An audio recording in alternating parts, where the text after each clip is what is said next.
अस्सलाम वालेकुम एवरीवन। उम्मीद है कि आप खैरियत से होंगे और आपने मेरे पिछले दोनों सेशंस जो है एंजॉय किए होंगे, देखे होंगे और उम्मीद करता हूं कि आपने ज़रूर उनसे कुछ ना कुछ सीखा होगा। मेरा आज का जो सेशन वो ये कि हम समझ चुके हैं कि ईव क्यों ज़रूरी है और हमने फ़ैसला कर लिया है कि बस ठीक है सर, अब आपकी बात हमने मान ली, now we are ready to install Eve. But सवाल ये पैदा होता है कि सर अब अगर मैं ईव इंस्टॉल करना चाहता हूँ और मुझे उसके लिए कौन सा लैपटॉप लेना चाहिए, कौन सा कंप्यूटर होना चाहिए, तो ये सवाल आपके जहन में आएंगे। तो इसके लिए कुछ कॉमन चीज़ें वो मैं आपको जहन नशीन कर देता हूँ और बल्कि मैं इस ब्लॉग के अंदर अभी मैं लिख भी देता हूँ। आपको सिस्टम रिक्वायरमेंट जो होनी चाहिए वो आपको मिल भी जाएगी, लेकिन मैं यहाँ पे लिख देता हूँ सिस्टम रिक्वायरमेंट फॉर ईव, या GNS भी कह सकते हैं, आप GNS भी कह सकते हैं, या आप इसको VMware के लिए भी कह सकते हैं। ठीक है, आप उसके लिए नंबर 1 आपके पास Core i5 होना चाहिए, सिस्टम Core i5 होना चाहिए। ठीक है, Core i5 मिनिमम होना चाहिए। ठीक है, और 4th जनरेशन, अब इससे नीचे क्या हो। अच्छा, ये 4th जनरेशन मिनिमम इसलिए कहता हूं, अगर 5th 6th हो तो ज़्यादा बेस्ट है, क्योंकि इसमें फिर आपके पास रैम सपोर्ट बढ़ जाती है, मतलब आप रैम को बढ़ा सकते हैं। 4th जनरेशन से ऊपर वाले, यानी अगर मैं इसको यहाँ पे 6 कर दूँ तो ज़्यादा बेस्ट है, ये मैं रिकमेंड करूँगा इसको। ठीक है, अच्छा उसके बाद नेक्स्ट जो चीज़ है वो ये है कि डेडिकेटेड VGA होना चाहिए जी। ठीक है, अच्छा मेरी अगर आप बात मानेंगे तो 15.5 इंच या प्लस की स्क्रीन होनी चाहिए। सारी बातें प्रोफेशनली जब आप चीज़ें लेते हैं ना तो इन चीज़ों को कंसिडर ज़रूर किया करें। उसकी वजह कि अगर आपका लैपटॉप छोटा है, अच्छा तो स्क्रीन छोटी है तो आपकी आंखों के ऊपर उसका बुरा इफेक्ट होता है। देखिए याद रखें, लर्निंग के लिए अपनी सेहत का ख्याल रखना भी बड़ा ज़रूरी है। ठीक है ना, तो इसलिए स्क्रीन एक विजिबल होनी चाहिए। और इसके बाद सिर्फ यही नहीं, मैं यहाँ पे एक और चीज़, हाँ जी, नम पैड सेपरेट होना चाहिए। यानी आप एक ऐसा लैपटॉप लो जिसका नमपैड अलग हो। डेडिकेटेड VGA अगर आपका है तो उसकी परफॉर्मेंस अच्छी होगी। सेलेरॉन नहीं होना चाहिए, processor must not be the Celeron. ये मैं इसलिए कह रहा हूं, वैसे तो अभी अवेलेबल नहीं है। सेलेरॉन आपका इंटेल का एक लो कॉस्ट प्रोसेसर था जिसमें कैशे कम होती थी या बिल्कुल नहीं होती थी। लेकिन ये मैं उस सूरत में कह रहा हूँ कि बाज़ औक़ात हम eBay वगैरह से या किसी दोस्त फ्रेंड से कोई पुराना लैपटॉप ले लेते हैं तो हमारे लिए प्रॉब्लम हो सकता है, तो ये नहीं होना चाहिए। 64 बिट मशीन होनी चाहिए विद, और उसके ऊपर 64 बिट iOS इंस्टॉल होना चाहिए, ऑपरेटिंग सिस्टम होना चाहिए, यानी जो विंडो हो वो भी 64 बिट ही होनी चाहिए। नेक्स्ट पॉइंट अगर आपको मैं बताऊं कि 8 GB और मोर रैम, अगर मेरी बात माने तो 16 GB तो होनी चाहिए, मतलब 8 GB तो बिल्कुल ना होने के बराबर है ना। अच्छा, इसके अलावा 300 GB फ्री डिस्क स्पेस। अब जारी बात है कि आपको डिस्क स्पेस इसलिए चाहिए कि आपने बहुत सारे iOS इमेजेस भी रखने, आप जो टोपोलॉजीज बनाएंगे वो भी सेव करेंगे, आप लर्निंग मटेरियल भी रखेंगे, तो एटलीस्ट इतनी फ्री डिस्क स्पेस आपके लिए होनी चाहिए। और सबसे आखिरी चीज़, VT टेक्नोलॉजी सपोर्टेड। आपका जो लैपटॉप है वो वर्चुअल टेक्नोलॉजी को सपोर्ट करता हो, and VT option must be enabled in BIOS, ये नहीं भूलना आपने। तो ये उसकी बेसिक रिक्वायरमेंट है कि अगर आप EVE-NG या GNS के लिए, या कल को आप VMware इन डेप्थ स्टडी करना चाह रहे हैं तो आपके पास ये लैपटॉप होना चाहिए। अब इससे कम लैपटॉप जो है वो नहीं होता। ठीक है जी, ये बात आपने याद रखनी। अब आते हैं नेक्स्ट पॉइंट पे। जब आप डिसाइड कर लेते हैं कि ईव आपने इंस्टॉल करना है, ठीक है, तो उसके लिए आपके पास क्या क्या होना चाहिए, ये कुछ चीज़ें हैं, इसको पढ़ लें फिर मैं आपको स्क्रीन पे दिखाता हूँ। नंबर 1, आप ईव का फ्री एडिशन यूज़ करेंगे। आपके पास VMware वर्कस्टेशन या VMware वर्कस्टेशन प्लेयर कोई भी हो चल जाएगा। इसके अलावा एक कंप्लीट पैकेज है टूल्स का, ठीक है, विंडोज क्लाइंट साइड उसका नाम है, ये आपके पास होना चाहिए। दिखाता हूं कहां पे मौजूद होगा, घबराना नहीं।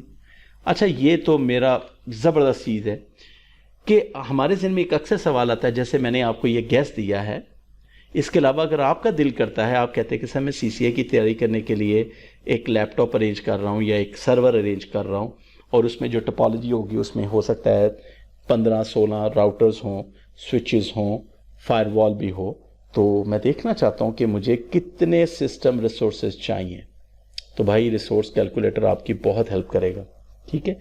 इसके अलावा जो राउटर्स, जो स्विचेस या जिस डिवाइस की प्रैक्टिस आप करना चाहते हैं उसके आईओएस इमेज आपके पास होने चाहिए। और सबसे आखिर में वो आईओएस इमेजेस इंस्टॉल करने के लिए एक सॉफ्टवेयर की ज़रूरत है, और वो सॉफ्टवेयर का नाम है WinSCP। चलते हैं वेबसाइट पे, eve-ng.net, ये ऑफिशियल वेबसाइट है जी।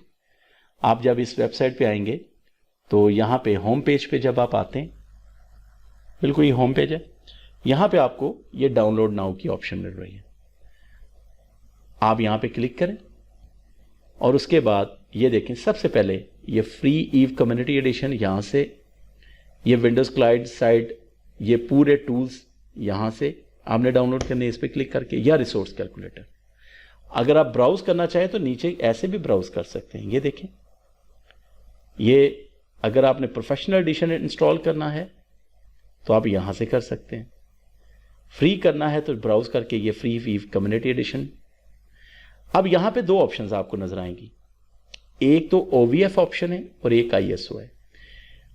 OVF बेसिकली एक रेडीमेड मशीन है, रेडी टू वर्क है, यानी आप बजाय इसके कि पहले वर्चुअल मशीन इंस्टॉल करें, फिर उसकी आप सेटिंग करें, आपको एक मशीन ऑलरेडी बना के दे दी गई है, आपने सिर्फ उस मशीन को ऐड करना है एंड स्टार्ट योर वर्किंग।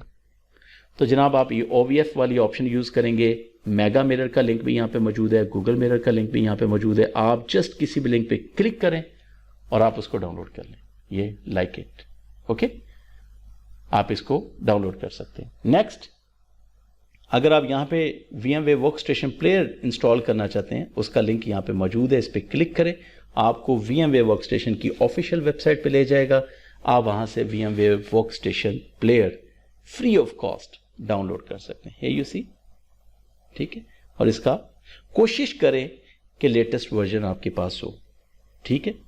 और उसके बाद ठीक है, नेक्स्ट डाउनलोड पे दोबारा चलते हैं। और ये विंडोज क्लाइंट साइट, ये देखें आपके पास पूरा पैक यहाँ पे लिंक मौजूद है, आप उस पर क्लिक करके आप उसको डाउनलोड कर सकते हैं। और इस पैक के अंदर ये तमाम सॉफ्टवेयर मौजूद होंगे, बंडल है, ठीक, सिक्योर CRT भी मौजूद है और ये वायरशॉक भी है, ये सब चीज़ें मैंने आपको बता दी।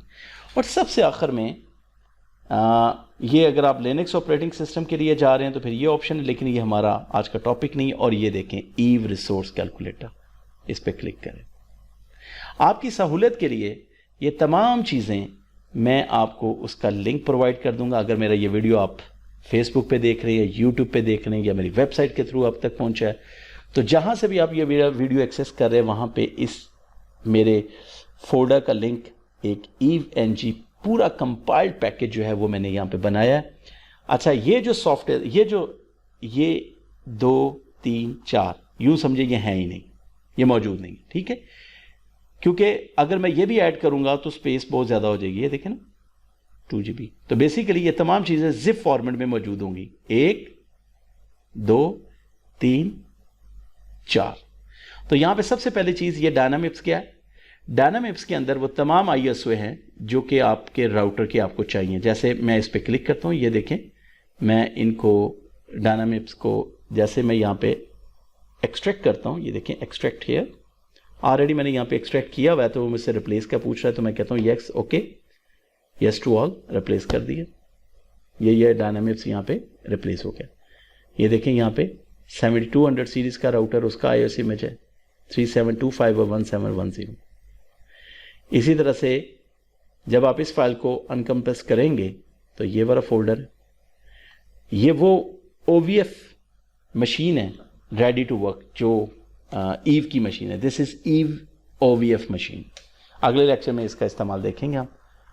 वो मशीन ये मैंने अनकम्प्रेस करके यहाँ पे रखी है। इसके बाद ये विन क्लाइंट का पूरा पैकेज है, ये जो फोल्डर बहुत इंपॉर्टेंट है IOL, इसको अनकम्प्रेस किया, ये पड़ा हुआ है। इस फोल्डर के अंदर, ये बिन के फोल्डर में वो इमेजेस हैं जो लेयर 2 स्विच के हैं, हेयर यूसी, और लेयर 3 स्विच के हैं। वापस आते हैं और फिर सबसे आखिर में यहीं पे आपको, जब आप स्विचेस इंस्टॉल कर लेंगे, सिस्को के स्विचेस के आईओएस को ऐड कर लेंगे, उसको ईव के अंदर रजिस्टर्ड करने के लिए ये बाकायदा एक कमांड है जिसको मैंने यहाँ पे लिख दिया। इंशाल्लाह मैं यूज़ करूँगा तो आपको फ़ायदा होगा, आप समझ जाएंगे किस तरह से सिस्को स्विचेस के आईओएस ईव में रजिस्टर्ड किए जाते हैं। तो ये लिंक उसका है। VMware वर्कस्टेशन अगर आपने इंस्टॉल किया है तो well and good, otherwise VMware player ये मैंने यहाँ पे फोल्डर में रख दी है, आप इसको यूज़ कर सकते हैं। और इसके अलावा ये टेलनेट पैक, और ये वो सॉफ्टवेयर है जिसको कि मैं यूज़ करूँगा ईव OVF मशीन के अंदर iOS इमेजेस को इंस्टॉल करने के लिए। तो ये बेसिकली इंट्रोडक्शन था, हमारे सिस्टम की रिक्वायरमेंट क्या है, ईव की रिक्वायरमेंट क्या है। इंशाल्लाह अगले लेक्चर में मुलाकात होगी, ईव को इंस्टॉल करना सीखते हैं, उसकी मशीन को ऐड करेंगे, एंड देन इंशाल्लाह हमारी वर्किंग स्टार्ट हो जाएगी। तो happy learning and happy watching, keep smiling, खुश रहें, आबाद रहें, और see you next time, take care, अल्लाह हाफिज़।